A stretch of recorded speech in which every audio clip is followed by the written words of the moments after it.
Hola, hola. Muy buenas noches a todos mis hermanos, mis hermanas.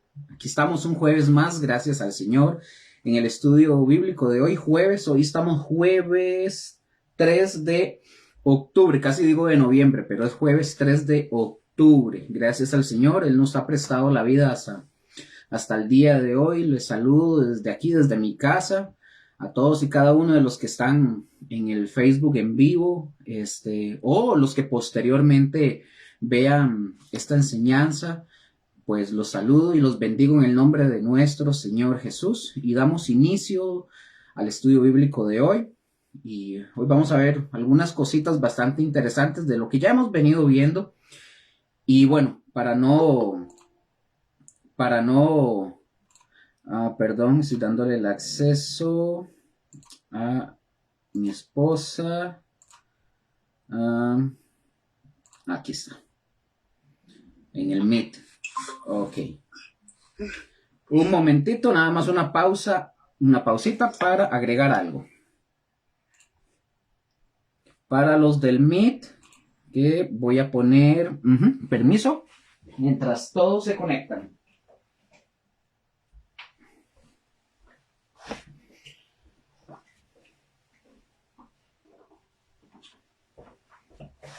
Ok. Ahí me oye, ¿verdad, Rose? Ok, en el micrófono, perfecto. Y ya estamos también en el Facebook en vivo. Entonces, vamos a iniciar dándole gracias a Dios. Voy a correr aquí un poquito la computadora. Ok. Ok, mientras se van uniendo, voy a tomar un chancecito. Aquí estamos, sí, en vivo.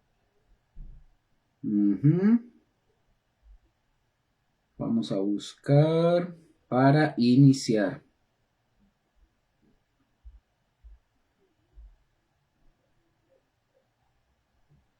Ok.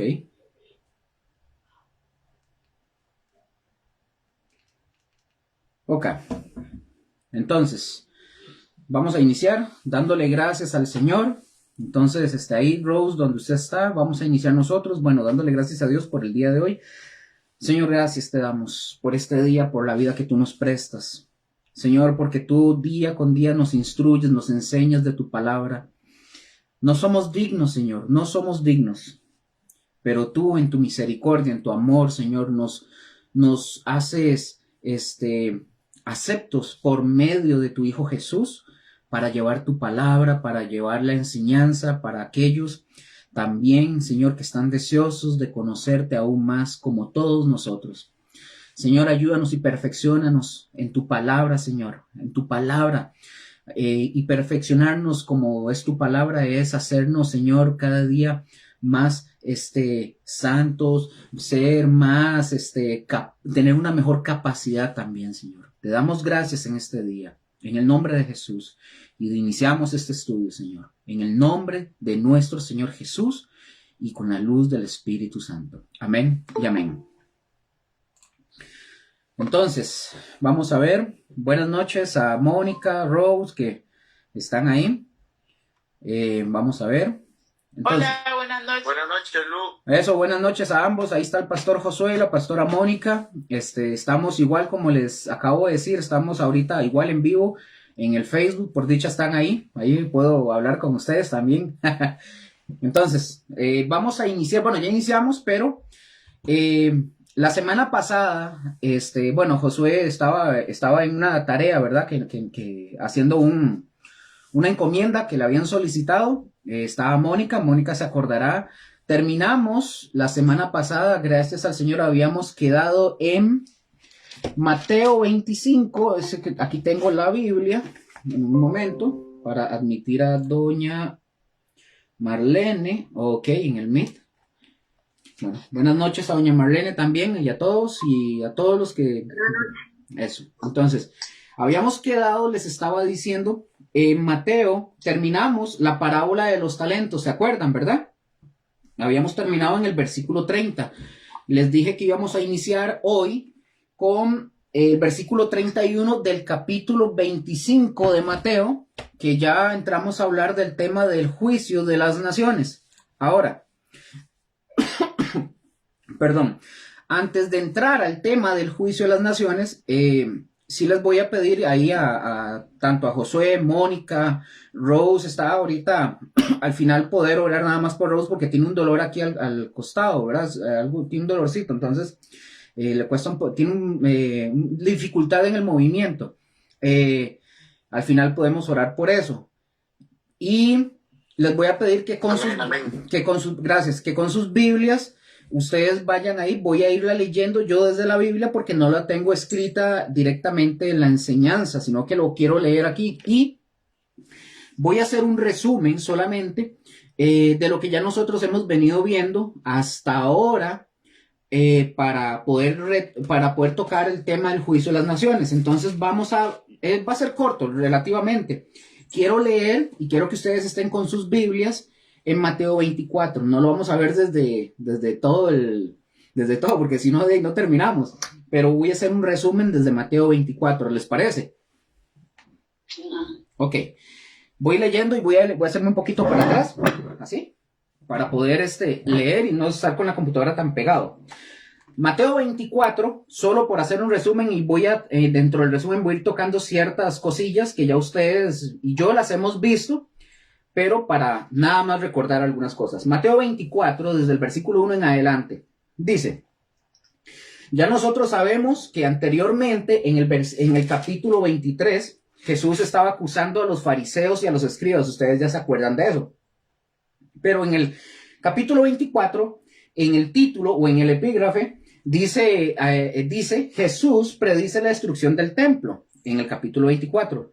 Ya sabemos que anteriormente, o mejor dicho, originalmente, y esto ya lo hemos visto creo que hasta el cansancio, que la escritura no venía ni con capítulos ni versículos. Entonces, hay que entender eso, que todo esto tiene una conexión, pero quiero leerlo desde el 24, que dice, versículo 1 de Mateo 24, cuando Jesús salió del templo y se iba, se acercaron sus discípulos para mostrarles los edificios del templo. Respondiendo, Jesús les dijo, ¿veis todo esto? De cierto os digo que no quedará aquí piedra sobre piedra que no sea derribada. Ahora, aquí ya Jesús les está hablando de una cuestión profética que iba a suceder. Ahora, vamos al versículo 3.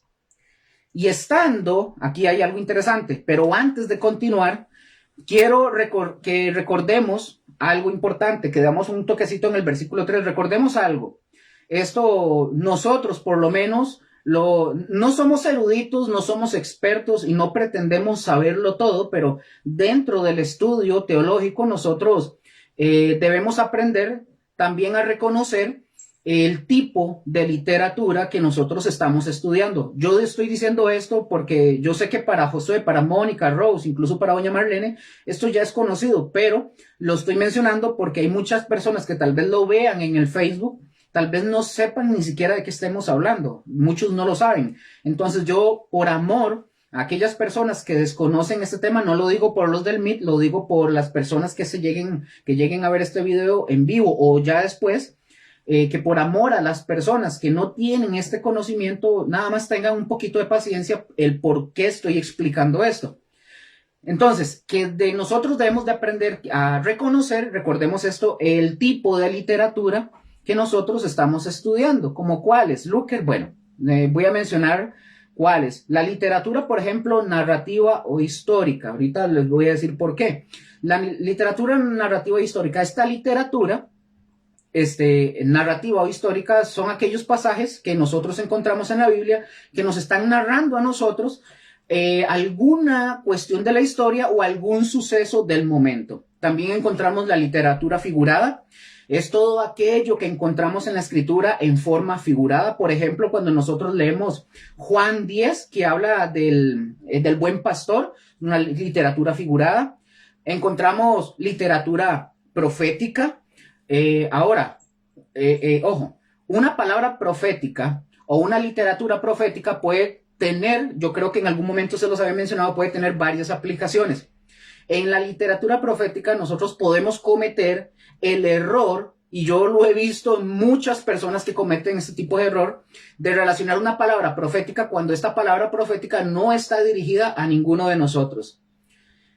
Por ejemplo, yo les había mencionado a ustedes que hay palabra profética que es relacionada con el Mesías y es exclusiva. Es por dar un ejemplo. También encontramos literatura ética, de ética y moral.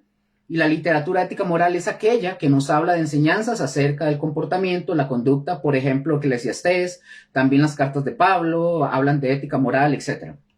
Literatura parabólica. La literatura parabólica es toda aquella enseñanza que tiene que ver con las parábolas, y la mayoría de las parábolas las encontramos en los evangelios, y fue Jesús el que hizo mucho uso de este lenguaje de parábolas.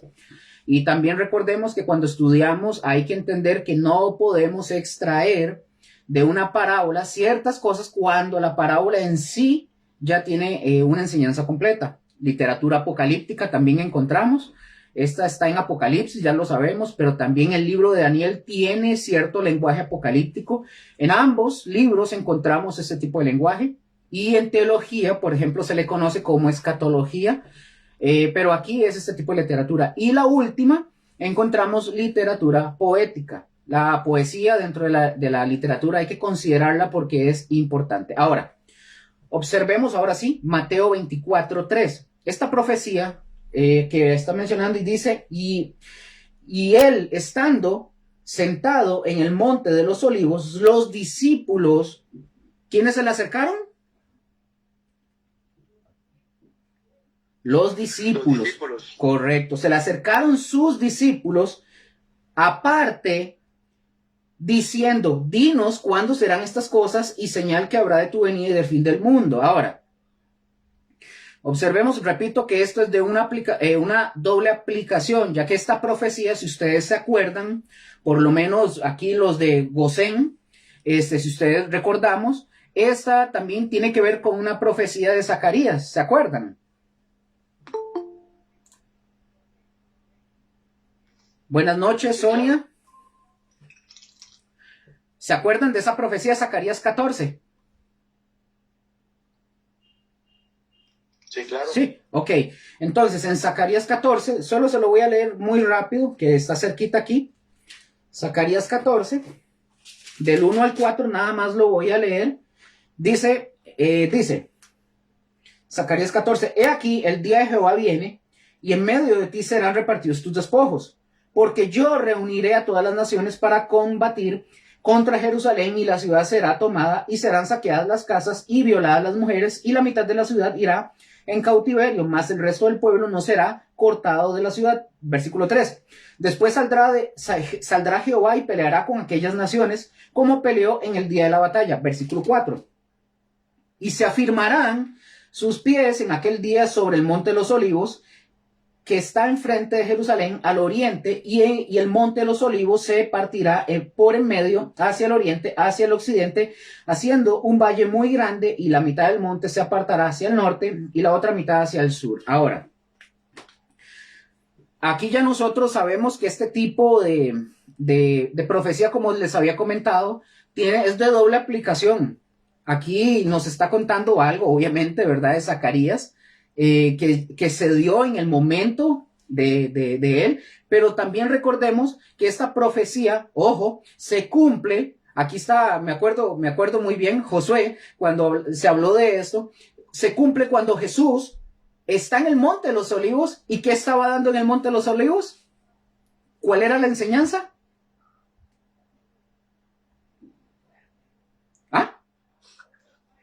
De los señales del fin, la destrucción del templo. Ajá, estaba hablando sobre eso, pero anteriormente estaba hablando sobre...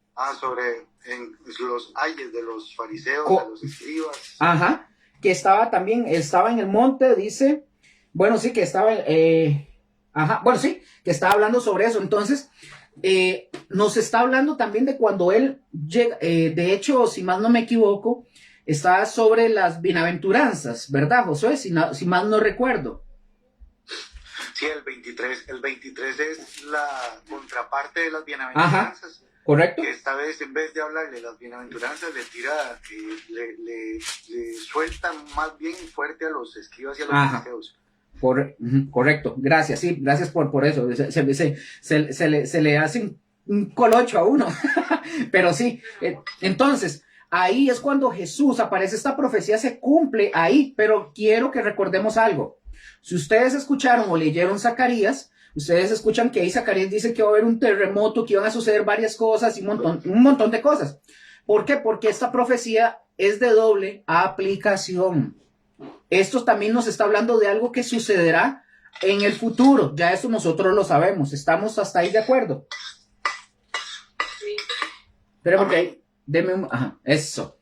Entonces, es de doble aplicación por ese motivo, porque eso también tiene otro cumplimiento que todavía falta. Pero en el momento que él viene y pone sus pies ahí para darle la enseñanza, ahí se cumple. Pero falta porque hay un posterior cumplimiento profético que todavía no se ha dado. Y vamos a ver después por qué. Entonces voy en el versículo 3 o 4 de Mateo 24. Respondiendo Jesús les dijo, mirad, ojo, vean qué interesante porque ya aquí, acuérdense que ya Jesús les dice, ellos le preguntan, dinos cuándo serán estas cosas y qué señal habrá de tu venida y del fin del mundo. Y Jesús les responde. Jesús les está respondiendo y les dice, mirad que nadie los engañe. Jesús no les está diciendo ni hora, ni fecha, ni nada. Les está diciendo, primeramente, mirad que nadie os engañe. Porque vendrán muchos en mi nombre diciendo, yo soy el Cristo, y a muchos engañarán y oiréis de guerras y rumores de guerras. Mirad que no os turbéis, porque es necesario que todo esto acontezca, pero aún no es el fin. De hecho, hasta el día de hoy nosotros seguimos oyendo de guerras y de rumores de guerras. De hecho, les tengo un dato interesante aquí. Estaba viendo y ustedes, si les pregunto a ustedes, ¿cuánto creen ustedes que la tierra ha vivido en paz en el transcurso desde que la tierra arrancó o desde que el hombre peca y es sacado del huerto del Edén? ¿Saben cuánto tiempo la humanidad ha vivido en paz? ¿Tienen idea de eso? Más o menos un número, aunque sea... ¿Cuánto?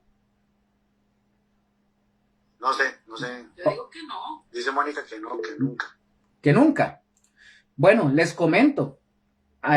Bueno, Sonia acaba de levantar la mano. Dinos, Sonia, ¿puede hablar? Yo conozco 2 periodos según los investigadores. Ajá. Dilo. En el tiempo de Jesús, ¿verdad? De los años del Señor Jesús. Y fueron 700 años vamos a ver, de inicios de la cristiandad, digámosle, de los primeros cristianos de la iglesia primitiva hasta 1470, como 700 años había más o menos. Pero, ok, suave. Perfecto, pero la pregunta es que si tienen más o menos el dato o idea de cuánto ha tenido la humanidad en general de paz o de relativa paz. O sea, que la humanidad diga... Ajá. Al menos 700 años de paz se ha vivido, según la historia universal. Ok, usted tiene... Unos historiadores de la universidad, por ejemplo, de Salamanca, de España, que es una de las universidades cristianas de la época. Ok, bueno, diga, José. La tierra es demasiado poco. ¿Cómo? Demasiado poco, sí. Qué bueno.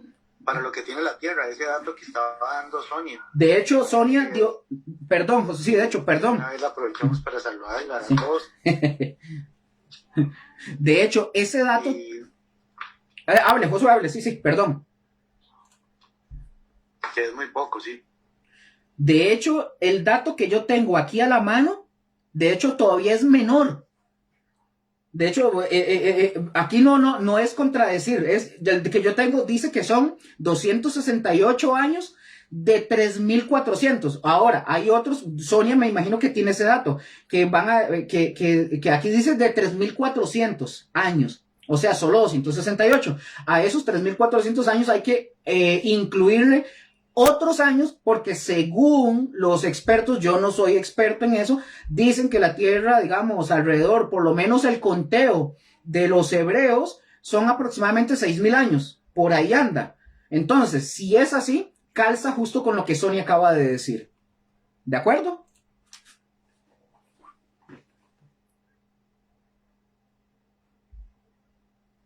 Perfecto, perfecto. Ok. Entonces, lo que Sonia dijo está bien. Y, ajá. Ajá.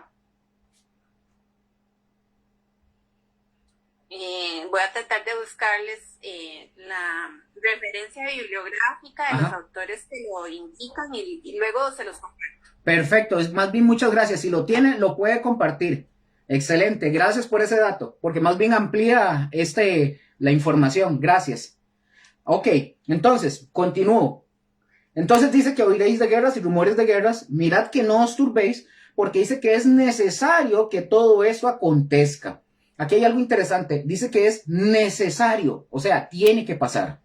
Hay gente que, y yo quiero decir algo y lo digo con todo el respeto. Hay cristianos que están orando hoy día para que el Señor, en su oración, que muchas de esas oraciones son sinceras, pero muchas de esas oraciones no van a ser contestadas porque el Señor dijo que todo lo que tiene que acontecer y lo que nosotros estamos viendo actualmente en nuestro actual vivir son cosas que tienen que suceder. Ahora, yo no estoy diciendo de que es que hay que aguantarlas y tolerarlas y decir, bueno, es que tiene que pasar y yo quedarme callado viendo la maldad, viendo cómo los malvados y los perversos quieren cambiar cosas en la moral y un sinfín de cosas. Eso no significa que, bueno, es que como tiene que suceder, me cruzo de brazos. No, hay que hacerle frente a las cosas y echarle ganas y seguir predicando el evangelio, pero esto va a suceder. Todo lo que está sucediendo y va a ir acrecentándose, va a suceder y tiene que suceder. Entonces, no es para asustarnos, pero, repito, porque es necesario que todo esto acontezca, pero aún no es el fin. Porque se levantará nación contra nación, eso sigue sucediendo, y reino contra reino, habrá pestes y hambres, lo hay, cierto o no, terremotos en diferentes lugares. Y estaba viendo un dato interesante también, que dice que aquí en Costa Rica anualmente se registran 10,000 temblores. Aquí estaba viendo la información del Opsicori, y el Opsicori dice que en promedio tiembla unos 23 veces al día. Entonces, es algo que siempre va a estar sucediendo, pero en diferentes lugares, etcétera, etcétera. Entonces, no es algo de lo que tengamos que decir como, ay, es que ya va a venir el fin. No, todo eso tiene que acontecer y van a ir incrementándose. Y todo esto, dice el versículo 8, será principio de dolores. Principio. Entonces os entregarán a tribulación y os matarán y seréis aborrecidos de todas las gentes por causa de mi nombre. Muchos tropezarán entonces y se entregarán unos a otros y unos a otros se aborrecerán. Esto ya también ha sucedido y en el momento cuando aparezca el anticristo y venga todo eso, esto va a suceder con muchas familias, amigos, conocidos, incluso hasta matrimonios donde, Josué, usted, su esposa, van a tocar su puerta probablemente, y bueno, es el supuesto, ¿verdad? Van a venir a tocar su puerta y a su puerta y van a decir, ¿ustedes creen en Jesús? El que diga que sí cree, le vuelan un balazo. Entonces muchos van a decir, no, mi mamá también es cristiana, vaya. No, mi abuela, y se van a... O sea, yo estoy hablando en especulación de que probablemente puede ser así. Muchos falsos profetas se levantarán y engañarán a muchos, y eso hoy está a flor de piel por haberse multiplicado la maldad, el amor de muchos se enfriará. En algún momento comenté que enfriar no es que se enfriaron de la noche a la mañana. Enfriar que habla es como cuando nosotros estamos soplando la comida, la sopa, así enfriando poco a poco por ver cómo se están suscitando las cosas en el mundo. Entonces el amor de muchos por ver todo eso se van a sentir agobiados y la fe va a ir perdiéndose. Entonces el amor se va a ir apagando, por así decirlo. Y por haberse, dice, multiplicado la maldad, el amor de muchos se enfriará, mas el que persevere hasta el fin, este será salvo. Otro comentario con este versículo. Recordemos que los destinatarios originales es hacia los judíos. Cuando él está hablando en este contexto, recordando del juicio de las naciones, Jesús aquí dice que los que perseveren al final, está hablando específicamente la gente que va a quedar en el periodo de la gran tribulación. La gente que queda en el final en la gran tribulación van a tener que perseverar. Nosotros, quiero aclarar algo, nosotros no tenemos que hacer obras para nuestra salvación, pero en el periodo de la gran tribulación, ellos van a tener que perseverar haciendo obras para obtener la salvación. ¿Cuáles obras? Con su vida. Van a tener, nosotros actualmente, nuestra salvación es por gracia, por medio de la fe. Nosotros no tenemos que hacer nada. Pero en este periodo, hablando para el contexto judío, van a tener que perseverar y van a tener que perseverar ¿con qué? Con las obras de su vida, dar su vida básicamente. Ahora, Lucas, ¿significa que nosotros no tenemos que perseverar porque el contexto es para judíos? No, como creyentes hay que perseverar. De hecho, Josué lo ha enseñado. Josué lo ha enseñado, lo ha dicho varias veces. Hay que perseverar, no en las obras para salvación, pero sí tenemos que perseverar en lo bueno, en las buenas obras que Dios preparó de antemano. Eso es un comentario. 14. Y será predicado este evangelio del reino en todo el mundo para testimonio de todas las naciones, y entonces vendrá el fin. Por tanto, cuando veáis en el lugar santo la abominación desoladora. Aquí me detengo en Mateo 15, rápido, para poder entrar al tema, ya casi. Ok, ya esto lo habíamos también lo habíamos conversado de las profecías de Daniel sobre la abominación desoladora, que estas parecieron cumplirse al menos parcialmente en el año 164 a.C., cuando un gobernante griego, que ya nosotros lo habíamos visto, que se llamó Antíoco Epífanes. Ustedes se acuerdan de él, si se acuerdan cuando lo estudiamos. Antíoco profanó el templo de Jerusalén. Antíoco, él mismo, vimos que él se había llamado Epífanes, que significa ilustre o Dios manifiesto. Él levantó un altar de Zeus sobre el altar de los holocaustos y sacrificó, dice la historia, un cerdo en el altar. Antíoco fue todavía más lejos. Dice que en las atrocidades que hizo, él masacró a un gran número de judíos y vendió a otros como esclavos. Promulgó decretos prohibiendo la circuncisión y obligando a los judíos a sacrificar a dioses paganos y a comer carne de cerdo. Lo que este Antíoco había hecho, o sea, sin duda alguna, calificaba como una abominación, pero no fue el cumplimiento completo de la profecía de Daniel. Por ejemplo, Antíoco no entró en un pacto con Israel durante 7 años. Y en Mateo 24 Jesús está hablando unos 200 años más o menos después de las acciones de este hombre. De lo que habló de la profecía de Daniel, como que sí, hay gente como que dicen como que si hubiera tenido cumplimiento ahí, pero no, está hablando de un cumplimiento en el futuro. La pregunta es, ¿cuándo después de los días de Jesús se cumple la profecía de la abominación desoladora? ¿O es que todavía estamos esperando que se cumpla? El punto de vista, ojo con esto, quiero aquí decir algo, el punto de vista preterista es que la advertencia de Jesús en Mateo 24:15 se refería a acontecimientos que condujeron a la destrucción de Jerusalén en el año 70, que ya también lo vimos. Desde el punto preterista, la abominación desoladora ocurrió, dicen, probablemente durante la ocupación de Roma, de Jerusalén, cuando el ejército romano llevó las imágenes de ellos y los estandartes paganos a los atrios del templo. Ahora, quiero aclarar algo con esto sobre los preteristas. Hay preteristas radicales y preteristas moderados. Un preterista moderado que ustedes probablemente han escuchado o conocen es el famoso Robert Charles Sproul o R.C. Sproul. Él era un preterista moderado.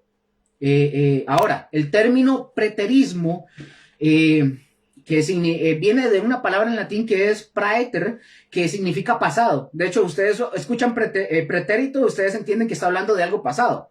De ahí viene el preterismo, para que ustedes lo tengan, es el punto de vista de que las profecías concernientes al fin de los tiempos ya fueron cumplidas en el pasado. Y el preterismo básicamente se opone directamente al futurismo, que ve las profecías del fin de los tiempos como profecías que aún tienen cumplimiento en el futuro. Ahora, ustedes, estoy suponiendo, ¿verdad? Voy a decir nosotros, como hablando desde mi casa, desde mi familia, nosotros adoptamos el punto de vista escatológico que ve la profecía de la abominación desoladora como algo futuro todavía. Y desde nuestro punto de vista, Jesús se refería al anticristo, que en los últimos tiempos iba a establecer un pacto con Israel de 7 años y que luego rompería haciendo algo parecido a lo que hizo este hombre Antíoco en el templo. Y el objeto de sacrilegio que Jesús llamó abominación desoladora podría ser la imagen de la bestia que el falso profeta, y vea que estoy diciendo podría ser, no estoy asegurando, podría ser que el falso profeta, mano derecha del anticristo, ordenara levantar para adorar. Ahora, por supuesto que Mateo 24:15 todavía sea todavía futuro, que nosotros creemos que todavía es futuro, porque el templo de Jerusalén tiene que ser reconstruido antes de que comience lo que nosotros creemos que viene la gran tribulación en ese sentido. Ahora sí, seguimos leyendo para finalizar y llegar al punto. Por tanto, cuando veáis en el lugar santo la abominación desoladora del que habló Daniel, habló el profeta Daniel, el que le entienda. Entonces los que están en Judea huyan a los montes, en el que está la azotea. Cuando dice que huyan a los montes, fue cuando sucede la invasión, el sitio de Jerusalén en el año 70. Acuérdense que entra Vespasiano, manda a su hijo Tito para conquistar, ¿verdad?, a Jerusalén, y muchos de los judíos que fueron advertidos por la profecía de Jesús huyeron a la ciudad de Pella, que ya lo habíamos visto, huyen. Y dice, el que está en la azotea no descienda para tomar algo de su casa, el que esté en el campo no vuelva atrás para tomar su capa, mas hay de las que estén encintas y las que críen en aquellos días. Orad pues para que vuestra huida no sea en invierno ni en día de reposo, porque habrá entonces gran tribulación, la cual no la ha habido desde el principio del mundo hasta ahora, ni la habrá. Y si aquellos días no fueren acortados, nadie sería salvo, mas por causa de los escogidos aquellos días serán acortados. Entonces, si algunos dijeren, mirad, aquí está el Cristo, mirad, allí está, no le creáis, porque se levantarán falsos cristos y falsos profetas, y harán grandes señales y prodigios de tal manera que engañarán, si fuere posible, aún a los escogidos. ¿Eso sucede hoy en día? ¿O me van a decir que no? Ya os lo he dicho antes, así que si os dijeren, mirad, está en el desierto, no salgáis. Perdón que me perdí, aquí. No salgáis, o mirad, está en los aposentos, no lo creáis. Porque como el relámpago que sale del oriente y se muestra hasta el occidente, así será también la venida del Hijo del Hombre, porque donde quiera que estuviera el cuerpo, allí se juntarán las águilas. Luego en el versículo 29, para avanzar y llegar a donde quiero, e inmediatamente, vea que aquí ya viene algo interesante, e inmediatamente después de la tribulación de aquellos días el sol se oscurecerá y la luna no dará su resplandor y las estrellas caerán del cielo y las potencias de los cielos serán conmovidas. Continúo.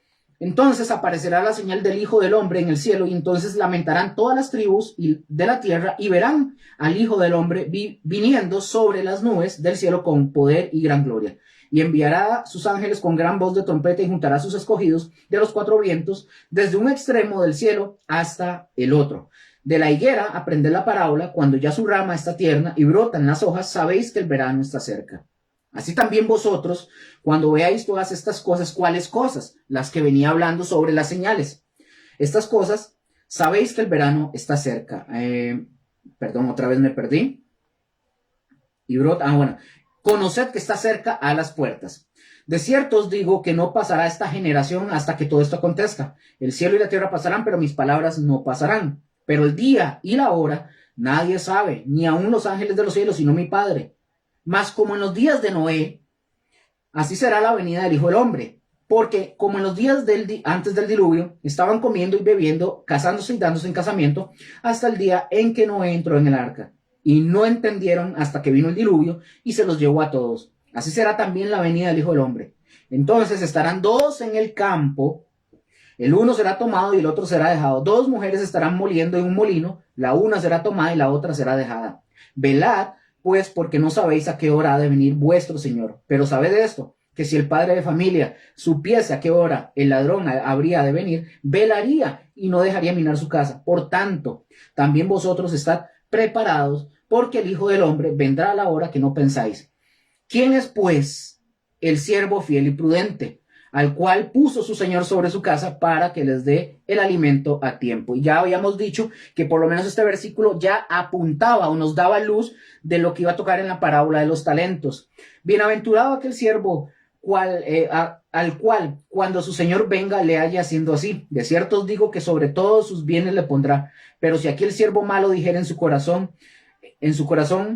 mi Señor tarda en venir, y comenzare a golpear a sus consiervos y aún a comer y a beber con los borrachos, vendrá el Señor de aquel siervo en el día que éste no espera, a la hora que no sabe, y lo castigará duramente y pondrá su parte con los hipócritas. Allí será el lloro y crujir de dientes. Me detengo aquí. Ahí ya nosotros entramos a lo que es la parábola de las 10 vírgenes, que ya lo vimos, ya tocamos ese punto, no lo voy a leer para poder entrar ahora sí al tema del juicio de las naciones.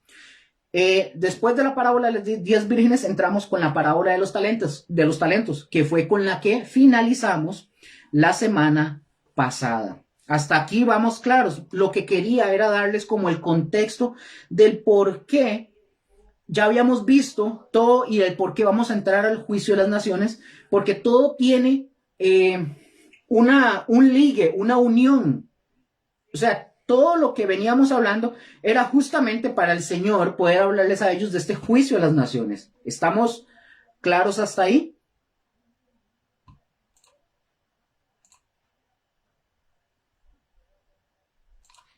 Sí. Sí, ok, gracias. Ahora sí, por favor. Ya ahora sí vamos a entrar a Mateo 25, versículos, lo vamos a leer. Mateo 25, del versículo 31 al 46, ya para ir cerrando lo que ya nosotros vimos en lo último, como acabo de mencionar, de las 10 vírgenes y de los talentos. Creo que ahí que me responda alguno, creo que aprendimos bastante con el tema de las 10 vírgenes y de los talentos. Por lo menos comprendiendo el contexto de lo que se venía hablando, tenemos como un poquito más de luz en lo que habíamos visto, ¿cierto? ¿O me equivoco? Ok, Mónica dice que sí. Así es. Ok, sí. Ok, perfecto. Ok, entonces vamos, ahora sí, para ver cuánto tiempo tengo. Sí, perfecto. Vamos a entrar al juicio de las naciones. Ahí en Mateo 25, 31 voy a leer para ustedes. Ahora sí ya voy a ir con más calma. Voy a ir con más calma porque ya aquí es donde vamos a entrar. Dice, versículo 31 en adelante hasta el 46 voy a leer. Cuando el Hijo del Hombre venga en su gloria, noten algo interesante. Yo creo que lo voy a mencionar más adelante, pero vea que aquí no dice, cuando el Hijo del Hombre venga, no dice ningún cómo. Aquí no es una parábola. Aquí ya él está hablando de algo que va a suceder. Aquí no es literatura figurada, es algo que va a suceder, obviamente profético, ¿verdad? Pero es algo que va a suceder. Dice, cuando el Hijo del Hombre venga en su gloria y todos los santos ángeles con él, entonces se sentará en su trono de gloria y serán reunidas delante de él todas las naciones, y apartará los unos de los otros, como aparta el pastor las ovejas de los cabritos, y pondrá las ovejas a su derecha y a los cabritos a su izquierda. Entonces el rey, está en mayúscula, el rey dirá a los de su derecha, venid, benditos de mi Padre, heredad del reino, preparado para vosotros desde la fundación del mundo. Quiero que noten que dice preparado, no dice que preparará.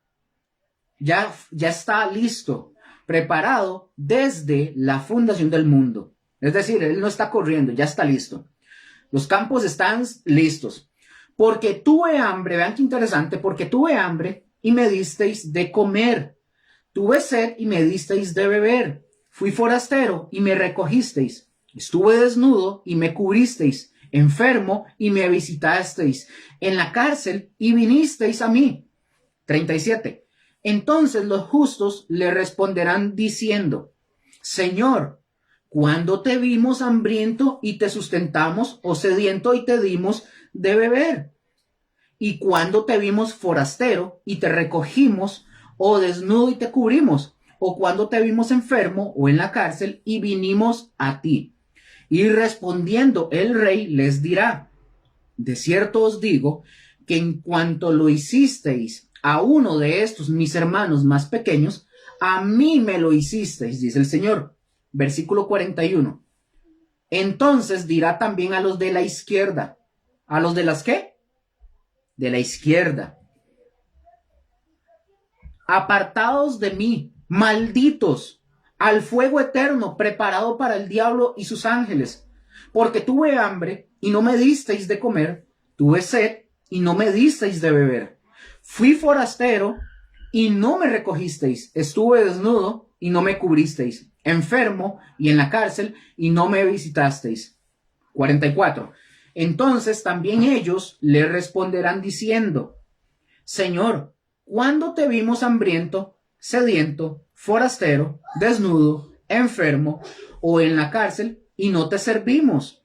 45. Entonces le responderá diciendo, de cierto os digo que en cuanto no lo hicisteis a uno de estos más pequeños, tampoco a mí lo hicisteis. E irán estos. ¿Quiénes son estos? ¿Aló? ¿Quiénes son estos?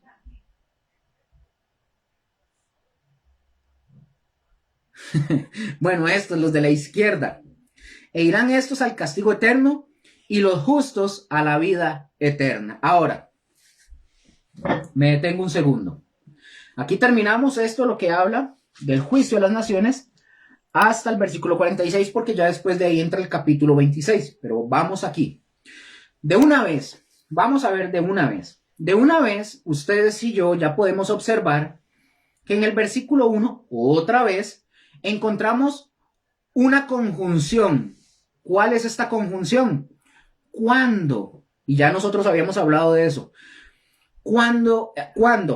Marcando esta conjunción nos está marcando, otra vez nos marca la pauta que todo lo que leímos anteriormente o lo que estábamos viendo anteriormente es una continuidad. No se corta ni se pierde el hilo, no se corta. Esta conjunción es un conector. En el verso 30, Jesús, recordemos que Jesús está finalizando la parábola. Él está finalizando la parábola de los talentos y él da inicio ya a decir lo que sucederá al regresar, recuerden esto, al regresar visiblemente al mundo. ¿En qué? En la parousia.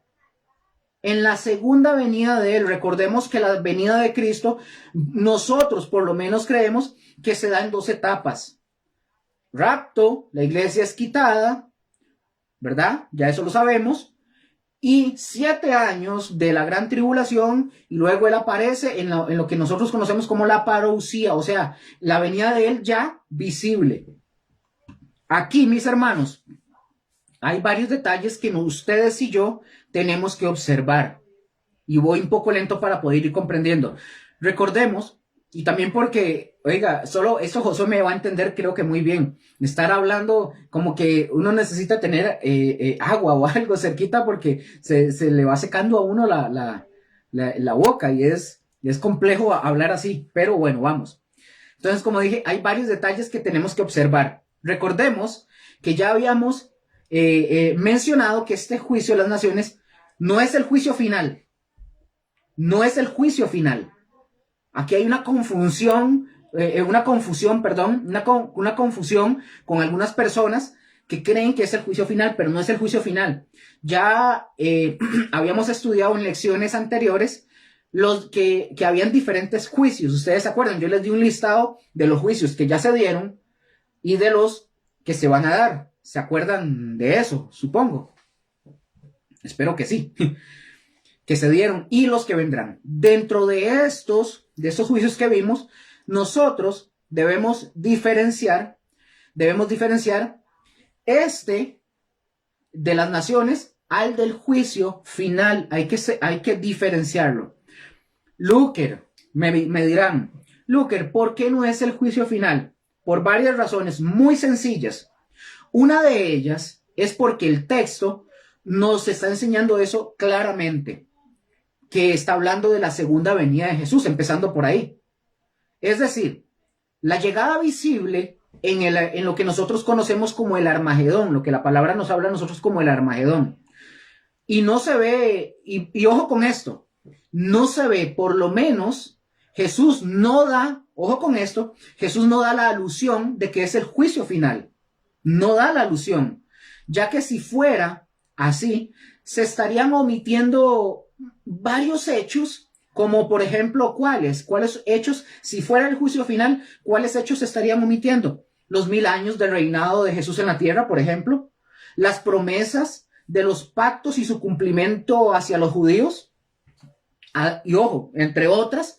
Además de todo esto, se estaría omitiendo, ojo con esto, omitiendo el hecho de la gran tribulación, que, ojo, dicho sea de paso, cuando menciona más adelante, ojo lo que dice, en cuanto lo hicisteis a uno de estos mis hermanos más pequeños, a mí me lo hicisteis. Esto, mis hermanos, es una alusión al periodo de la persecución en la tribulación a los judíos. Cuando Satanás, ojo con esto, cuando Satanás es atado por 1000 años, Satanás es el que estrena, o mejor dicho, el que estrena digamos, el lago de fuego y azufre. Los que estrenan el lago de fuego y azufre son el anticristo y el falso profeta. Satanás es atado por 1000 años. Entonces, también otra cosa, mis hermanos, recordemos el contexto. ¿A quién está dirigido el Evangelio de Mateo? Y me gustaría que alguno me responda, porque ya esto lo saben. ¿A quién está dirigido el Evangelio de Mateo? A los judíos, no, a los judíos. Correcto. Entonces, por eso tenemos que acordarnos, gracias a doña Marlene, recordarnos del contexto. Este Evangelio está dirigido directamente a los judíos. Entonces, pongan aquí atención y vean que estoy tratando de ir lento. Otro punto. Si fuera que este es el juicio final, este texto estaría apoyando, como número 1, la idea de la creencia postmilenialista, que dicho sea de paso, y lo digo con todo respeto, la cual casi nadie cree. Es difícil de creer eso. Ni los amilenialistas, que son contrarios en este sentido a nosotros, ni ellos lo creen, lo ven absurdo. Para los amilenialistas lo ven absurdo. Entonces estaría apoyando esa idea, la cual tampoco está ahí. Ahora, el pasaje de Mateo 25, del capítulo 25, y de los versículos 31 al 46, repito otra vez, no nos habla del juicio final, porque el juicio final será donde Dios va a juzgar a la humanidad, esto al cumplirse el periodo del milenio. Ahora, obviamente, y la sublevación, o mejor dicho, la rebelión de Satanás y de las naciones que estarán para ese periodo. Voy a resumir esto muy rápido. El juicio final se va a dar al final. Recordemos que Satanás, repito, va a ser atado por 1000 años. Jesús está aquí en la tierra con sus santos. Va a haber un periodo de paz de 1000 años. Esto ustedes y yo lo manejamos bien. Un periodo de 1000 años de paz. Al final de los 1000 años, Satanás es vuelto otra vez a liberarse. ¿Y qué hace Satanás? Levanta una rebelión de personas que van a estar en ese periodo, que dicho sea de paso, la escritura dice que no se pueden ni contar. Satanás levanta a estas naciones en rebelión y a estas naciones de ese periodo, y van a ir a batallar en contra del rey que está en Jerusalén. ¿Hasta aquí vamos claros de lo que estoy hablando? ¿No estoy cantinfleando? Supongo que sí. Ahora, el pasaje nos muestra a nosotros que la calidad del juicio se basa en la atención que se presta a las personas necesitadas y desamparadas del juicio de las naciones, estamos hablando. Y desamparadas, hablando de los judíos. Es importante, mis hermanos, destacar que este pasaje de la Escritura nos está enseñando a nosotros la importancia, como una aplicación, la importancia del amor y la misericordia en la vida cristiana. Versículo 31. Vea lo que dice el versículo 31 de Mateo 25. Cuando el Hijo del Hombre venga en su gloria y todos los santos ángeles con él, entonces él, Jesús, se sentará en su trono de gloria. Repito, esto no es una parábola, ya lo habíamos mencionado, es una descripción de una escena de juicio en el futuro, después de la gloriosa segunda venida de Jesús, otra vez descrita en Mateo 24:30. Versículo 30 dice de Mateo 24, entonces aparecerá la señal del Hijo del Hombre en el cielo, y entonces lamentarán todas las tribus de la tierra, y cuando habla de tribus, obviamente está hablando de naciones, y verán al Hijo del Hombre viniendo sobre las nubes del cielo con poder y gran gloria. De lo que venimos hablando, de que lo van a ver en su venida, en su segunda venida. Recordemos, mis hermanos, para todos ustedes, recordemos que la venida de Jesús, ¿en cuántas etapas dije que eran? En dos etapas. Número 1, el arrebatamiento, la iglesia es llevada y se encuentra con Cristo en el aire. 2, la parousia, o sea, la aparición física, que lo vamos a ver, la venida visible al mundo. Aquí Jesús desciende físicamente y toca sus pies, los pone en tierra firme. Versículo 32, y serán reunidas, en Mateo 25:32 dice, y serán reunidas delante de ¿quién? De él. ¿Quién es él? Chicos, ¿están en el Meet? Sí, bueno, lo usa, sí. Ok, está hablando de Jesús. Y serán reunidas delante de de Jesús, todas las naciones, y apartará los unos de los otros, como aparta el pastor, sí, también ahí lo dijo Sonia, Jesús es correcto, como aparta el pastor las ovejas de los cabritos, y pondrá las ovejas, y pondrá las ovejas a su derecha, y los cabritos a su izquierda. Ahora, vean, mis hermanos y hermanas, aquí la palabra naciones viene de una palabra del griego que es etnos, del Strong 1484. Se los voy a deletrear para que sepan cuál es. E-T con H intercalada, E-T-H-N-O-S, etnos. De donde proceden términos castellanos como la palabra étnico, etnología, etc. Esta palabra denota, en primer lugar, una multitud o compañía de personas, de gente. Luego, una multitud, como dije, de personas de la misma naturaleza o género, una nación o un pueblo. Eso es lo que nos dice que significa esta palabra etnos. Ahora, yo quiero que ustedes y yo podamos notar algo, que cuando se está hablando de etnos, nos está aclarando o nos está confirmando justo lo que se mencionó en las parábolas. ¿Se acuerdan? Como en las 10 vírgenes y de los talentos, donde el Señor, hará una separación de personas, unos de un lado y otros de otro lado. Es lo que viene hablando. Por eso les dije que todo eso tiene una conexión para poder tener más claro del juicio de las naciones. Ahora, yo quiero hablar, porque vea que es interesante, porque dice que a los de la derecha dice que son ovejas y que los de la izquierda dice que son cabritos. Ahora, quiero hablar algo acerca de las ovejas y de los cabritos para poder comprender el por qué Jesús hace esta imagen y poder comprender esta imagen que hace el Señor en esa selección. Recordemos, son personas, pero Él está haciendo esa imagen. culturalmente, vamos a verlo, esto no es un invento mío, esto es algo que está dentro de la historia y culturalmente de los judíos o de la gente de Palestina. ¿Cómo se distinguen las cabras de las ovejas? Bueno, la mayoría, así se los voy a decir porque esto, repito, no es un invento mío, se los voy a decir textualmente tal cual, para que ustedes lo tengan ahí claro. La mayoría de las ovejas en Palestina y Siria, la mayoría de las cabras, ojo con esto, son negras.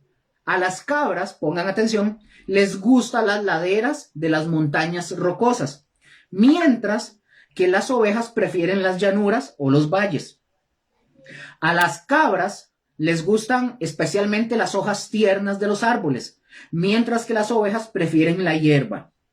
Las cabras se alimentan durante todo el día sin que les afecte el sol, que les afecte el calor del sol, perdón.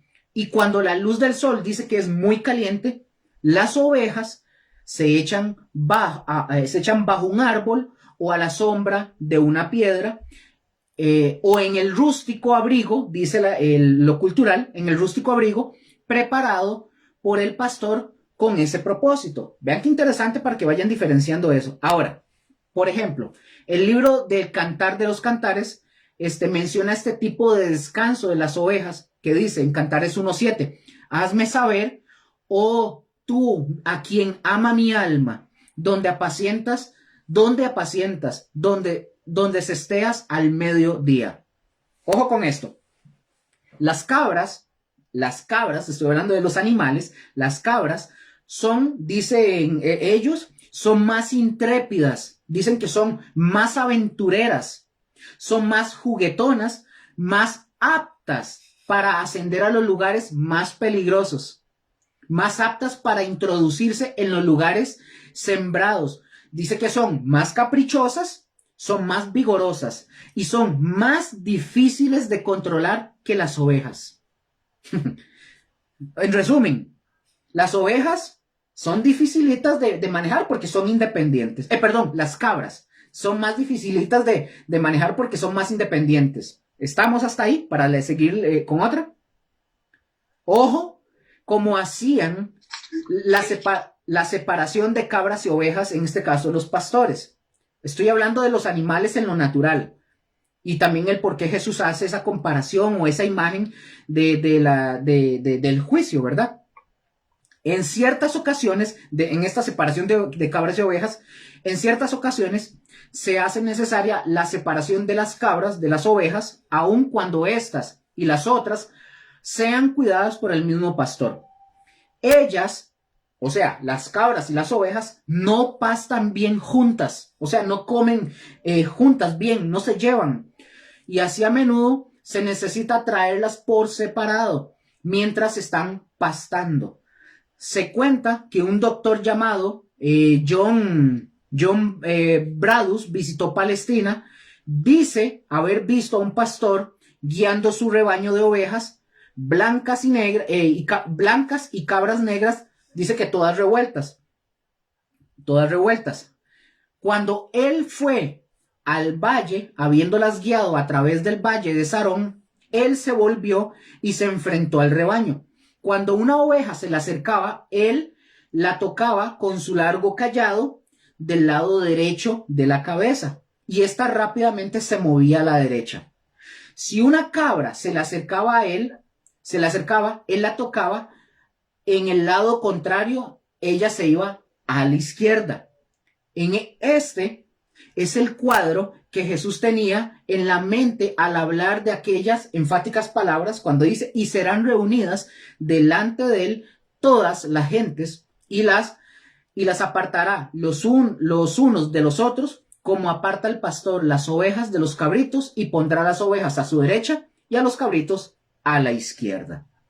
Esto es lo que nos habla a nosotros en el tema natural, cultural, de lo que sucedía con los pastores. Ahora, como un dato adicional, la palabra oveja en este texto del versículo 33 viene de una palabra griega que es probatón, como decir probar, pero es probatón. El Strong es 42 63. Este se utilizaba entre los griegos para denotar ganado menor, ovejas y cabras. Quiero que pongan atención con esto. Un hombre llamado, y este Josué lo conoce muy bien también, y Mónica y yo los conocemos, William Edwin Vine. Como este hombre, en el diccionario que lleva su nombre, que es el que nosotros utilizamos, entre otros, él dice con respecto a esto, ojo lo que dice Vine respecto a esto. Él dice con respecto a esto, de aquellos, o sea, hablando de esto, de estas ovejas, de aquellos que un día futuro, cuando la introducción del reino milenial, habrán mostrado bondad hacia su pueblo terrenal perseguido en la gran tribulación. Me detengo. ¿Qué está diciendo Vine? ¿Qué está diciendo Vine con esto? Vine está diciendo justamente lo que ya nosotros también ya habíamos, de hecho desde hace rato yo ya les confirmé que no es el juicio final. Él está diciendo que es en el momento que este juicio a las naciones es en el inicio del reino milenial de Jesús. Entonces, si alguien viene y me dice a mí, Luker, pero todo eso que usted dice no, porque tiene que ser el juicio final. Bueno, Vine es un doctor, es un experto. Él es justamente el diccionario que lleva su nombre, Vine. Él es el que traduce, es del hebreo también al griego, todo lo que nosotros estudiamos.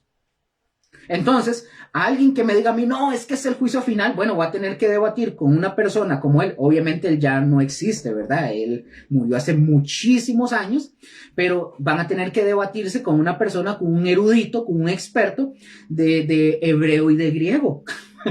Como para poder decir, él está afirmando, Vine está afirmando que esta palabra oveja, él mismo dice que estas ovejas está hablando de cuando Jesús venga justamente al juicio de las naciones.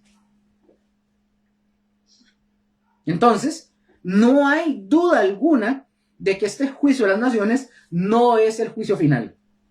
No sé si Josué o Mónica, obviamente que como los pastores, tal vez tengan algo que decir, o si ellos tienen una postura diferente. Que repito, si ellos tienen una postura diferente, esto no nos hace enemigos.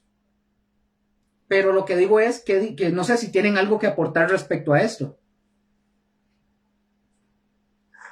Lu, en cuestión de lo que es la línea que estás llevando, es la que nosotros compartimos como congregación también, ¿verdad? Okay. Que de igual forma, como dice usted, no porque pensemos diferente, significa que somos enemigos, ¿verdad? Correcto. Esto es muy importante recalcarlo, y más cuando es un tema escatológico, o sea, hay doctrina fundamental, ¿verdad? La primaria, la principal, y la que es como agregados, ¿verdad? Para ponerlo así, eso no... Exactamente, o sea, no viene a afectar la relación de la iglesia como tal, ¿verdad? Pero sí, estamos de acuerdo completamente. Ok, perfecto, gracias. Ahí, entonces, gracias a eso también, como les digo, vean, añadiendo a todo esto, porque, repito, esto se va a ver, esta enseñanza se va a ver por todo lado. Hay gente que no opina, como lo dijo Josué, la doctrina fundamental nosotros no la discutimos, no tenemos pleito con eso. Pero si hay gente que opina distinto con esto, no hay problema, don't worry. Yo tengo una posición interesante, y es que yo respeto quien tenga un pensamiento distinto, porque al final de cuentas, a la de menos Dios nos sorprende a todos.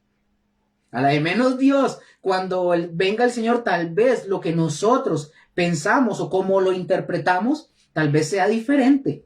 Tal vez Él nos vaya a sorprender a todos y todos vayamos a decir, wow, no era como nosotros decíamos, y los otros van a decir, tampoco como nosotros. Y al final de cuentas, entender de que mientras no se agredan las doctrinas primarias o fundamentales, mientras no agredamos esas doctrinas y no estemos en conflicto con ellas, no pasa nada. Lo demás, no hay problema, estamos ahí. Entonces, también para darle un poquito más de apoyo a lo que dice Vine, otro comentarista dice esto: y serán reunidas delante de él todas las naciones. Este es otro comentarista, y dice, y serán reunidas delante de él todas las naciones, y apartará los unos de los otros. Y dice este comentarista, este juicio particular parece distinto del gran juicio, del gran juicio del trono blanco descrito en Apocalipsis 20 del 11 al 15. Este juicio de las naciones es distinto del juicio final por varios motivos. Entonces, aquí hay otro comentarista que él mismo está hablando respecto a esto. Entonces, ¿qué dice Apocalipsis 20? Si ustedes lo tienen a bien y tienen su Biblia ahí, vamos a ver lo que dice Apocalipsis para poder también argumentar y fundamentar bien lo que estamos hablando, que es lo que dice Apocalipsis 20 del 11 al 15. Ahí, si ustedes lo tienen, yo se los voy a leer para ustedes. Dice la palabra de Dios.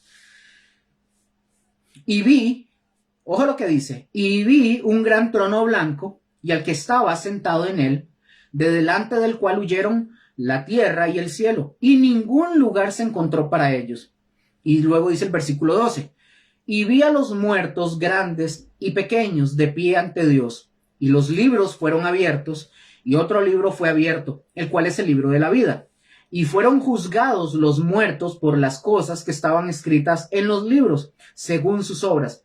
Y el mar entregó los muertos que había en ellos. Y la muerte y el Hades entregaron los muertos que había en ellos. Y fueron juzgados cada uno según sus obras. Y la muerte y el Hades fueron lanzados al lago de fuego. Esta es la muerte segunda. Y el que no se halló inscrito en el libro de la vida fue lanzado al lago de fuego. Ahora, como vemos, sucede en un tiempo totalmente diferente.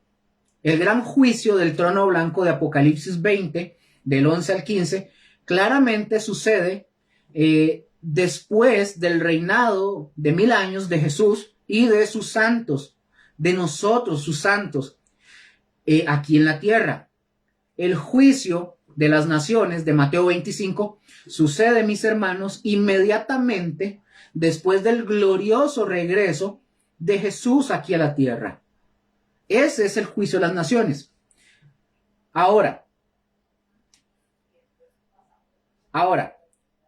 sucede, quiero que vean esto, como dije, para devolverme otra vez, que el juicio del gran trono blanco de Apocalipsis sucede en el cielo, y el juicio de las naciones sucede aquí en la tierra. ¿Estamos de acuerdo? ¿Vamos claros? Si ustedes oyen que de repente estoy cantinfleando, me dicen, suave Luker, ¿qué pasó ahí? Como que se enredó. Pero el juicio del trono blanco se lleva, por lo menos lo que podemos comprender, nuestra mente limitada, es en el cielo. Y el juicio de las naciones es aquí en la tierra, inmediatamente cuando viene el Señor y destruye lo que tenga que destruir aquí. Ahora, esto sucede a súbditos diferentes. El gran juicio del trono blanco de Apocalipsis 20 incluye a todos los hombres y mujeres no redimidos. A todos los hombres y mujeres que no fueron redimidos, que no aceptaron al Señor Jesús mientras estuvieron en vida. Y el juicio a las naciones de Mateo 25 parece que solo incluye, pongan atención, solo incluye a las naciones. Estos son los gentiles que son juzgados en gran medida. Ya vimos a los primeros que dice, a los que aparta a la derecha le dice, por cuanto ustedes me dieron de beber y esto y el otro. Estos gentiles, incluyendo, ojo con esto, estos gentiles que son juzgados en gran medida por su amabilidad y cuidado en parte al pueblo judío. ¿Por qué digo que al pueblo judío? Porque ahí dice, cuando Jesús dice, por cuanto lo hiciste a uno de estos pequeños, mis hermanos. Y recordemos que está hablándole a judíos. Ahora, puede ser que el pueblo judío que sobreviva a la gran tribulación tal vez no esté. Algunos dicen que sí, también es parte. Tal vez no esté en el juicio de las naciones. Pero bueno, versículo 34 de Mateo 25. Mateo 25, versículo 34. Leo para ustedes. ¿Me estoy dando a entender? ¿Estoy claro? Completamente claro, Lu. Ok, gracias. Claro, sí. Ok, Mateo 25, versículo 34. Dice, entonces el rey dirá a los de su derecha, a las ovejas, no animales, está hablando de personas, a ovejas, y los está comparando con su humildad, su sencillez, etcétera, todo lo que implica esto. Entonces el rey dirá a los de su derecha, venid, benditos de mi Padre, heredad el reino. Vean qué interesante, aquí quiero hacer un aporte. Dice, venid benditos de mi Padre, heredad el reino. Porque si esto fuera el juicio final, recordemos que el juicio final o el juicio del gran trono blanco es para condenación. Es para declararle judicialmente a los culpables, decirles, básicamente, vas para el lago de fuego. Punto. Entonces, si esto fuera el juicio final, no le diría a unos, vengan para acá porque usted sí va a ser salvo y los otros no. Aquí es el juicio de las naciones, que es otra cosa. Venid benditos de mi Padre, heredad del reino preparado para vosotros desde la fundación del mundo. Algo breve que quiero mencionar también con respecto a los de la derecha. La mano derecha, o la mano, mejor dicho, era simbólicamente en el mundo antiguo, era algo simbólico en el mundo antiguo. Se creía que con ella, o sea, con la mano, se confería gracia o se pronunciaba castigo. ¿Ustedes se acuerdan cómo hacían los emperadores romanos cuando estaban en los coliseos? Algo así, una idea. Nada más, solo es una idea. Además, mis hermanos, la mano derecha representaba la autoridad de un individuo, el instrumento para llevar a cabo las intenciones de una persona. La mano derecha también, en particular, era especial por dos razones. Número uno, la primera, la mano izquierda se reconocía universalmente como la que se usaba para propósitos sanitarios y por lo tanto se respetaba menos que a la derecha. Yo no sé si a ustedes les ha pasado, por ejemplo, yo soy zurdo de pie. Entonces, cuando yo jugaba fútbol, como yo soy zurdo, yo siempre tenía más estima a la izquierda, bueno, en ese sentido, ¿verdad? A la izquierda que la derecha, porque como soy zurdo, pateo mejor con la izquierda, pero con la derecha me costaba. Yo supongo que si usted es derecho de pie, usted va a tener más estima de su pie izquierdo, porque de ahí, por ejemplo, los jugadores que les pagan demasiados millones de dólares por jugar y hacer goles, como a Messi, esa pierna la debe tener, pero oiga, cofaleada todos los días y bien cuidadita, ¿verdad? Porque esa es la pierna de oro, igual que Ronaldinho, supongo. Entonces, vean que como número uno, la mano izquierda se reconocía universalmente como la que se usaba para propósitos sanitarios. Entonces era la que menos se respetaba. Número dos, ya que la mayoría de las personas eran diestras, la mano derecha se consideraba que tenía más fuerza. De hecho, yo soy derecho de mano. Y de hecho es la mano con la que más fuerza yo tengo. Tengo fuerza en ambas, pero esta es la que más utilizo, por ejemplo, en mi caso. Entonces se consideraba que tenía más fuerza y destreza superior ya innata. Y también debido a un estatus físico especial, a la mano derecha se le asignó un significado metafórico importante, que con frecuencia expresaba bendición, fraternidad o consuelo. También ciertos actos de limpieza ritual, así como la adoración del sacerdocio arónico, involucraban la mano derecha o el lado derecho. La mano derecha también se usaba en juramentos. De hecho, se utiliza aquí. Nosotros cuando dice la mano derecha para jurar, yo fui a mí me llamaron como testigo hace unos años o meses, no recuerdo, una vecina para que fuera a testiguar aquí a los tribunales una cuestión que le pasó a ella. Yo fui testigo. Entonces a uno le dice el juez, le dice, usted levante la mano, usted jura decir la verdad, y uno sí juro. Bueno, en mi caso yo sí juro, porque jurar es malo cuando usted va a jurar en vano. Pero si usted va a jurar por hacer algo correcto y bueno, no es malo. Entonces yo juré que iba a decir la verdad y dije la verdad de lo que vi y de las cosas que sucedieron. Entonces, como dije, la mano derecha también se usaba en juramentos sobre cuestiones jurídicas, como un ejemplo que le acabo de mencionar, ya que se creía que representaba el carácter, la voluntad y las acciones del individuo que presentaba el juramento.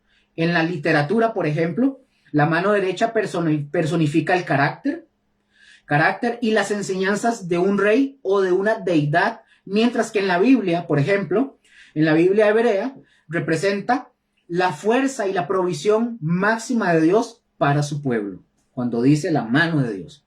También sentarse a la mano derecha de un gobernante o de algún anfitrión, por ejemplo, significaba ocupar un lugar máximo de honor. Josué, ¿se acuerda cuando usted dio la enseñanza de los que se sentaban en los campos, cuando Jesús decía que los judíos se sentaban abajo, ellos no tenían una mesa como nosotros, se sentaban en el piso, pero había un orden? ¿Se acuerda, José, que usted había enseñado eso? Que había un orden, que se sentaban, y los últimos que estaban por allá eran los menos honoríficos, que los que se sentaban al lado de la gente, de los anfitriones, eran los que llevaban como esa honra, ¿cierto? ¿Se acuerda? Ajá, completamente, sí. Entonces, que se da de una vez también en la última cena del Señor. Correcto. Completamente, Lu. Gracias.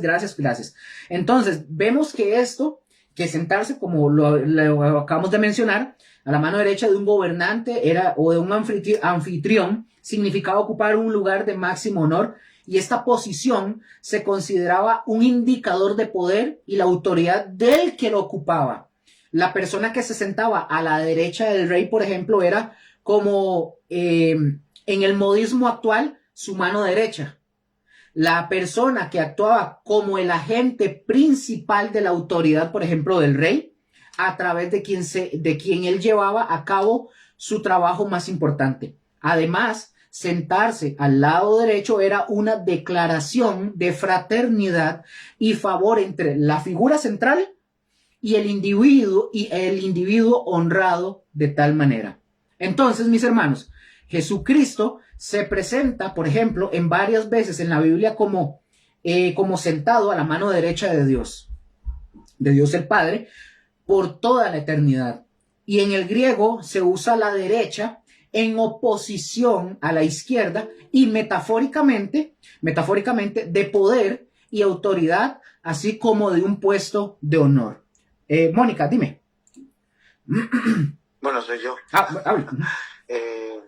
Es interesante porque en el contexto también en el que lo estás diciendo, ¿verdad? Es muy específico, porque los patriarcas, cuando tenían que bendecir a sus hijos, los bendecían exclusivamente con la mano derecha, ¿verdad? Ellos ponían la mano derecha sobre la cabeza de sus hijos y los bendecía.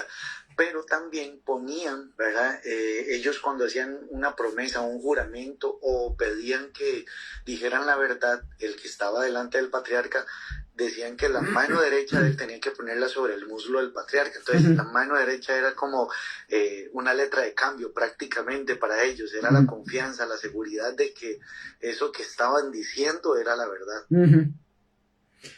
Ok, perfecto. Gracias por ese aporte también. De hecho, tiene toda la razón.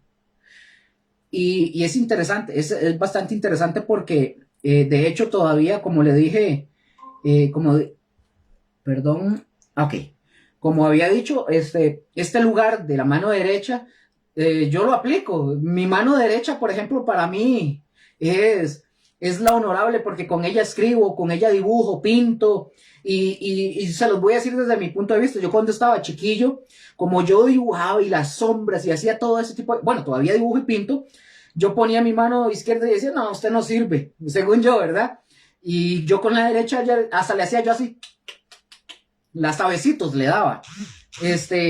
Pero la derecha representa, por eso aquí Jesús hace esta imagen de representar a unos a su derecha.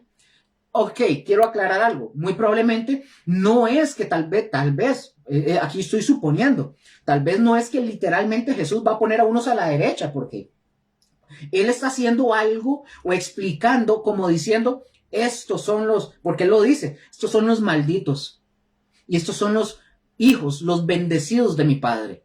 Es como para dar ese énfasis, como para enmarcar algo, como para enseñarnos a nosotros que estos son los que tienen bendición. Ustedes no.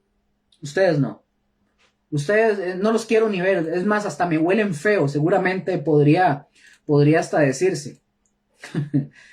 Vamos ahora al versículo 34 de Mateo 25. Me quedan 9 minutitos, entonces vamos a tratar de avanzar lo que podamos en este tiempo. Mateo 25, versículo 34. Dice, entonces el rey dirá a los de su derecha otra vez, vengan acá los que han sido bendecidos. O sea, bendecidos, el eulogeo por mi Padre, heredad, el reino preparado para vosotros desde la concepción del mundo. Creo que esta, no puse cuál es, pero esta es otra versión, creo que no la puse, pero bueno, entendimos la idea. Observemos otra vez, yo lo dije anteriormente, pero aquí lo voy a decir de nuevo. Observemos que dice preparado y no que va a preparar. Hay que prestarle atención al tiempo verbal. El tiempo verbal nos muestra algo que ya está listo y me llama la atención porque dice que está preparado desde la fundación del mundo. O sea, Dios no anda corriendo, no es como nosotros, que Dios, ay, se me olvidó traerme el martillo, vaya tráigame, no es que se me olvidó martillar aquella montaña y pegar un clavo, se va a zafar. No, ya Dios todo lo dejó bien listo todo. Versículo 35 hasta el 40, leo para ustedes. Vean lo que viene aquí diciendo, porque tuve hambre y me disteis de comer, tuve sed y me disteis de beber, fui forastero y me recogisteis, estuve desnudo y me cubristeis, enfermo y me visitasteis, en la cárcel y vinisteis a mí. Entonces los justos le responderán diciendo, Señor, ¿cuándo te vimos hambriento y te sustentamos, o sediento y te dimos de beber? ¿Y cuándo te vimos forastero y te recogimos, o desnudo y te cubrimos? ¿O cuándo te vimos enfermo o en la cárcel y vinimos a ti? Y respondiendo el rey les dirá, de cierto os digo que en cuanto lo hicisteis a uno de estos mis hermanos más pequeños, a mí me lo hicisteis. Entonces, ¿qué es lo que nos quiere decir? Que fueron probados. Pongan atención antes de decir esto.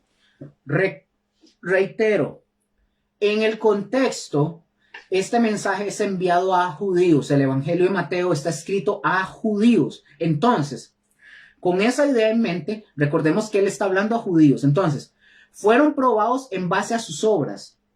Estos hombres que van a pasar por ese periodo, cuando el Señor venga aquí a la tierra, recordemos, va a tomar a los justos y va a aplicar un juicio y les va a decir, por cuanto ustedes hicieron esto por uno de estos pequeñitos. ¿Cuáles pequeñitos? Sus hermanos, los judíos que queden en ese periodo, que ayudaron a ellos, a los hermanos de Jesús, al pueblo judío, van a ser probados en base a ¿qué? A sus obras.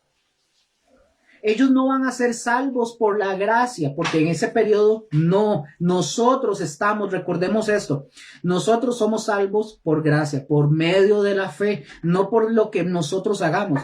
Ni Josué ni ninguno de los que estamos en esta casa, ni los que somos cristianos, somos salvos por lo que hacemos. Pero en ese periodo, cuando Él venga, Él va a tomar gentiles y a judíos que incluso van a ser juzgados por las obras que hicieron por los pequeñitos, por sus hermanos menores, los judíos. No se menciona la fe o ni siquiera se menciona el perdón aquí. Este juicio está basado solamente en la, ¿cómo le puedo decir? En su amabilidad moral. No sé si es la palabra correcta, pero están basados en sus obras, en la parte moral. Luker, ¿por qué dice eso? Porque aquí Jesús lo está diciendo. Dice que tuve hambre, me diste de comer, fui forastero, estuve desnudo, enfermo, etcétera, etcétera, etcétera. O sea, por obras. Entonces, vean que esto no calza, para nosotros en el sentido de hacer obras, pero hay una aplicación para nosotros. Significa que nosotros podemos hacer esto con las personas, pero no por salvación. Si no lo hacemos como una forma de gratitud hacia otras personas por la salvación que ya el Señor nos dio, no para obtenerla. Esta gente va a ser porque ellos mostraron esa amabilidad, ¿cómo le puedo decir? Esa expresión de amor hacia los judíos de la época que van a ser perseguidos. Quiero detenerme un momento para ver, me quedan 4 minutos para hablar de algo que es importante. Nosotros, mis hermanos, perdón, nosotros conocemos por el estudio de las Escrituras que para este momento de este juicio, muchos de los que quedan vivos después de la gran tribulación, o bien que no se sometieron al anticristo, ojo, ni se pusieron la marca, la muestra o la evidencia, que yo creo que ya la mencioné, o la evidencia para poder alcanzar la salvación será a través, otra vez, de las obras. Repito, hoy ustedes y yo tenemos la salvación por medio de la fe, no por obras. No hay algo, repito, que ustedes o yo podamos hacer, es solo creer y obedecer. Para nosotros hoy es un tema de fe y someternos a la obediencia. El asunto será para el tiempo futuro. Cada judío que quede y que rechace la marca y profese a Cristo, deberá hacerlo con su propia vida. Por eso cuando nosotros vemos que Jesús dice en Mateo 24:13, dice, mas el que persevere hasta el fin, este será salvo. Ahora, yo lo dije al principio, pero lo quiero retomar. Este texto, por su contexto, nos está haciendo referencia a todo esto. Es por eso que no se menciona a la iglesia en ese punto. En ese sentido, no se menciona, ya que la iglesia no debe, pongan atención, la iglesia no debe perseverar hablando de obras para salvación, aclaro, para alcanzar la salvación. No, nosotros no perseveramos en hacer obras para salvación, ya que esto, repito, está ligado de forma directa a los judíos. Pero Josué ya lo ha enseñado varias veces. Si vamos a perseverar, perseveremos obviamente en el amor, en el hacer obras, no para salvación, sino por amor por aquel que nos salvó.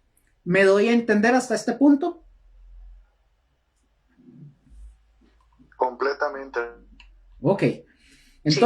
Entonces, ya dije que eso está ligado de forma directa a los judíos. Y para ir finalizando ya el día de hoy, veamos los pasajes de Mateo 25, del 35 al 40, pero en la versión Nueva Traducción Viviente, para que lo leamos. Voy a leer para ustedes. En la Nueva Traducción Viviente, leo para ustedes. Ojo lo que dice. Pues tuve hambre y me alimentaron. Tuve sed y me dieron de beber. Fui extranjero y me invitaron a su hogar. Estuve desnudo y me dieron ropa. Estuve enfermo y me cuidaron. Estuve en prisión y me visitaron. Entonces, esas personas justas responderán, Señor, ¿en qué momento te vimos con hambre y te alimentamos? ¿O con sed y te dimos de beber? ¿O te vimos como extranjero y te brindamos hospitalidad? ¿O te vimos desnudo y te dimos ropa? ¿O te vimos enfermo o en prisión y te visitamos? Y el rey dirá, les digo la verdad, cuando hicieron alguna de estas cosas al más insignificante de estos mis hermanos, me lo hicieron a mí. Y voy finalizando. En tiempos bíblicos, mis hermanos, los forasteros eran personas que estaban en un lugar desconocido y no tenían un lugar seguro donde dormir o algo de qué vivir. Y Jesús está diciendo que incluso aquellos que no conocemos, aquellos que quizás hayan llegado a nuestra ciudad o a nuestra comunidad por cualquier motivo, merecen, mis hermanos, un lugar de seguridad y de refugio. En resumen, ayudar a los necesitados es una parte crucial de nuestra vida en el reino de Dios. Jesús nos está instando a ustedes y a mí a tratar a los necesitados como que si fuéramos Él mismo, demostrándonos de esta forma, una vez más, que Dios mira el corazón y las acciones bondadosas y amorosas que ustedes y yo hagamos. Entonces, básicamente, eso es lo que nos está diciendo. Repito, nosotros no vamos a hacer estas obras para obtener salvación. Lo hacemos por amor, pero para la época donde se dé el juicio a las naciones, Cuando eso se dé, ellos van a ser juzgados por estas obras y van a obtener o su salvación o van a obtener su maldición. Y recuerde que cuando están hablando de naciones, no es que va a decir, va a tomar Brasil entero y va a decir todos están condenados. No, porque va a haber, hay brasileños que son hijos de Dios. Estoy dando un ejemplo. Hay gente de otras naciones que son hijos de Dios y lo que está diciendo es que va a juzgar a las personas que quedan ahí. ¿Estamos de acuerdo hasta aquí? Todo hasta este momento para quedar ya aquí. Completamente de acuerdo, Luis. Está bien. Completamente de acuerdo. Okay. Muy refrescante este estudio de este día. Ok, entonces chiquillos, nada más, voy a cerrar aquí el Facebook en vivo, nada más para despedirnos de las personas y oramos nosotros y oramos por Rose, nada más para continuar la siguiente semana. Dios primero, continuamos con este tema, porque todavía nos falta ver el tema de los de la izquierda, ¿verdad? Entonces quedamos, básicamente, para que ustedes se acuerden, quedamos en el versículo 41. Nada más quiero dar un anuncio antes de finalizar. Más que todo para las personas que vean el video o la enseñanza en el Facebook y los que son obviamente ticos que están aquí y que están cerca de Guadalupe. Perdón, algo pasó por acá. Ah, sí, ya vi.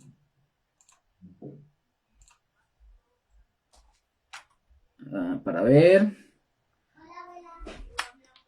Ahí me oyen.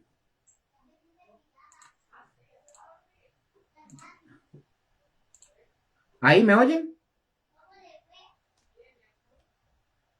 Ahí, sí. No, ahí ya se oye. Sí. Ah, perdón, sí, es que no sé qué pasó, se volvió camote el micrófono, pero bueno, no importa, podemos terminar así. Entonces, un último anuncio y aquí aprovechando que Josué, el pastor Josué y Mónica están ahí, es un anuncio que voy a hacer con mucho cuidado y repito, para las personas que son cercanas a Guadalupe y ojo, personas que no tienen una congregación, pues les invito a que se puedan tal vez congregar, si no tienen, con nosotros en Comunidad Gosén, ¿cierto, Josué? Pues son invitados a poder visitarnos, a congregarse si así lo desean, que no tengan congregación. Si son miembros de alguna iglesia, de alguna congregación, ayuden a sus pastores, quédense ahí y ahí crezcan. Pero los que no, una invitación de verdad cordial para que puedan ser parte, si así lo desean. No sé si el pastor Josué quiera decir algo.